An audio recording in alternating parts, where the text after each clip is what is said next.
Hello sir. Hello ma'am.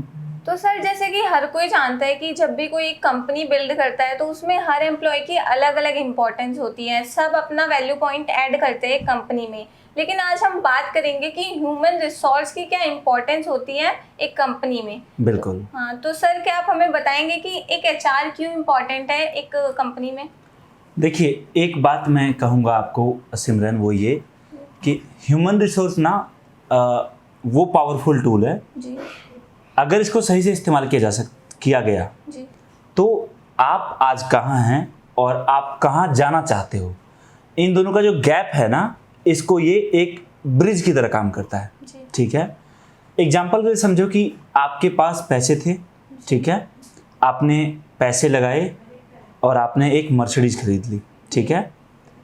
अब आपने जो मर्सिडीज खरीदी है ना, उस मर्सिडीज को आपने चलाने के लिए दिया एक ऑटो वाले को। क्या लगता है क्या होगा? गाड़ी का एक्सीडेंट होगा, आपके करोड़ों का नुकसान होगा। इसके लिए ज़रूरी ये है कि आपके पास एक पर्सन होना चाहिए ड्राइविंग सीट पर जो उस मर्सिडीज को चलाने में बहुत पावरफुल हो, कैपेबल हो। राइट। अगर वो पर्सन जो ड्राइविंग सीट पर बैठा है, अगर वो अच्छी ड्राइविंग करेंगे तो हो सकता है आप और साथ में ड्राइवर, साथ में पैसेंजर और साथ में आपकी गाड़ी टाइम पर मंजिल पर पहुंचेगी। जो आपका मंजिल पर काम होगा वो भी कंप्लीट होगा और हो सकता है आपका कभी ना चलने वाला सफ़र शुरू हो जाए जिसमें कभी कोई तकलीफ ही ना आए। ठीक है। इसी तरीके से आपका बिजनेस है। आपके बिजनेस का जो ड्राइविंग सीट पे होता है ना, वो होता है ह्यूमन रिसोर्स डिपार्टमेंट। आप कितने भी प्रोडक्ट ले आओ, सर्विसेज ले आओ, आप कितनी भी अच्छी सर्विस की प्लानिंग कर लो, सेल बढ़ाने की प्लानिंग कर लो, लेकिन अगर ह्यूमन रिसोर्स में कमी है आपके पास, चाहे वो किसी भी तरीके से, चाहे लोग स्किल्ड नहीं है, चाहे लोग नहीं है आपके पास, चाहे पर्सनल लेवल पर प्रॉब्लम हो रही है जिस कारण प्रोफेशनल लाइफ खराब हो रही है, कुछ भी ऐसा हो, टाइम पर इंटरव्यू नहीं हो रहा है, टाइम पर सैलरी नहीं पे हो रहा है, टाइम पर इंसेंटिव नहीं जा रहा है, या टाइम पर कुछ और चीज़ें नहीं हो रही है, तो इन सारी चीज़ों के कारण आपका ह्यूमन रिसोर्स पर बहुत तगड़ा असर पड़ता है। और अगर टाइम पर आपने इसकी प्लानिंग नहीं करी तो मुझे लगता है कि एक टाइम आएगा जब आपका काम ऊपर ना बढ़ने की बजाय एकदम से नीचे आना शुरू होगा और देखते देखते आप उस टाइम उस जगह पर पहुंच जाएंगे जहां से आगे आप अकेले होंगे, आपके साथ कोई नहीं होगा। मुझे लगता है ऐसा। बिल्कुल। तो सर जैसे कि आपने प्लानिंग की बात करी, एक जो एचआर की ह्यूमन रिसोर्स प्लानिंग है वो क्या होती है और वो क्यों जरूरी है? देखिए, ह्यूमन रिसोर्स प्लानिंग बहुत इंपॉर्टेंट पार्ट है। यहाँ पर मैं कुछ बात कहूँगा आपको, समझिए कि इसकी प्लानिंग अलग अलग लेवल पर हो सकता है। पहली प्लानिंग, अगर आप एक नया स्टार्टअप स्टार्ट कर रहे हैं या आप एक नया बिजनेस शुरू कर रहे हैं जहाँ पर 2-4 लोग ही हैं आप, या आप अकेले हैं, या फिर आप 5 लोग हैं, तब की प्लानिंग अलग होगी।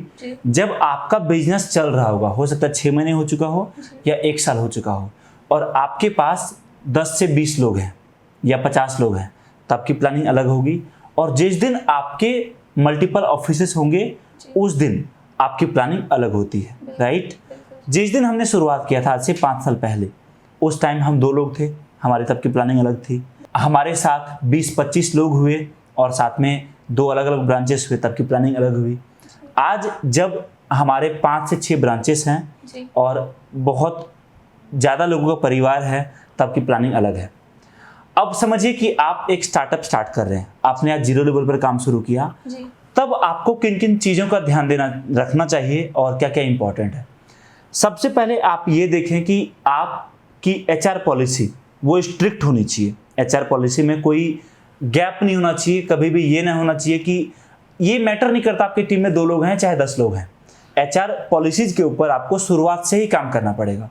और ये उसमें भी मैं जनरल पॉलिसीज की बात कर रहा हूँ। एग्जाम्पल, ऑफिस टाइम का, कि आपको कितने बजे रिपोर्ट करना है, कितने बजे पहुंचना है।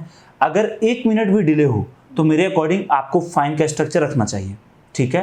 अगर आपने फाइन का स्ट्रक्चर रखा तो आपको अगर एम्प्लॉई लेट तक काम करता है तो उसमें भी कोई गुंजाइश नहीं चाहिए कि आज 9 बजे तक काम कर लूँ, मैं एक्स्ट्रा पे नहीं करूँगा।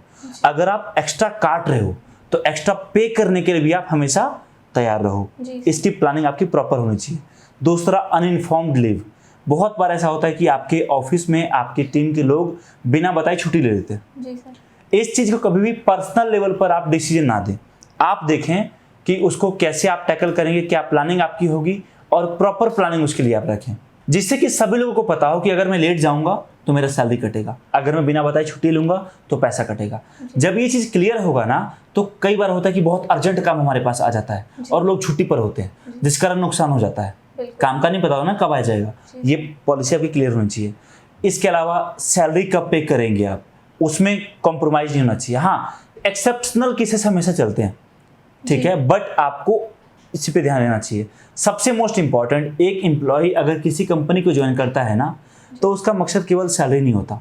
बहुत कम लोग होते हैं जो केवल सैलरी के लिए काम करते हैं। अधिकतर लोगों का सपना होता है ग्रोथ, कि वहाँ पर मैं जा रहा हूँ, एमएसवी मीडिया में जा रहा हूँ, तो क्या सैलरी के अलावा मेरी ग्रोथ हो रही है, क्या मैं कुछ नया सीख पा रहा हूँ, क्या मैं कुछ नहीं सीख पा रही हूँ। अगर नहीं तो मुझे लगता है एक टाइम आने के बाद आपका एम्प्लॉय आपका साथ छोड़ देगा। इसके लिए आपको प्रॉपर प्लानिंग करनी होगी। जिस भी तरीके से आप करें, आप चाहे इन ऑफिस ट्रेनिंग प्रोवाइड कराएं, चाहे आप on the job training provide कराएं, चाहे आप ऑफ जॉब ट्रेनिंग प्रोवाइड कराएं, चाहे आप किसी जो ट्रेनर हैं उसके अंडर कोई ट्रिप ऑर्गेनाइज करके प्लानिंग कराएं, जिस भी तरीके से आप कराएं, चाहे आप जो भी कराएं, बट इसके लिए आपको प्रॉपर प्लानिंग करनी पड़ेगी। इसके अलावा आपको ह्यूमन रिसोर्स डिपार्टमेंट के लिए एक अलग सेपरेट बजट लेकर चलना पड़ेगा।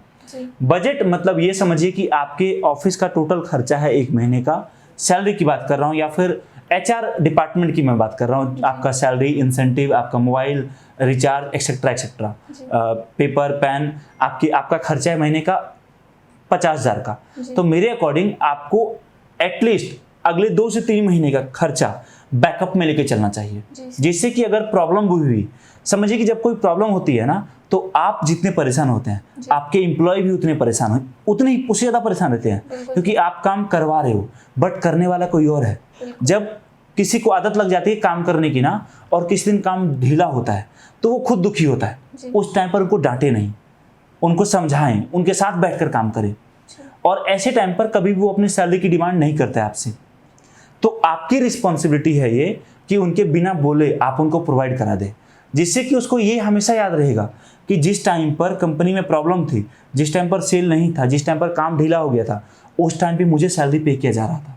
जब ये चीज़ें होंगी ना तो यकीन मानिए सिमरन, आप किसी भी बिजनेस में जाएं, किसी भी कंपनी को देखें, वहाँ पर कोई भी एम्प्लॉय लॉन्ग टर्म में रहेगा आपके साथ। समझ रहे हो ना? एम्प्लॉय को सैलरी कितनी मिल रही है ये बाद में मैटर करता है, उसको सेल्फ रिस्पेक्ट कितना मिल रहा है, उसकी ग्रोथ कितनी हो रही है, ये पहले मैटर करता है।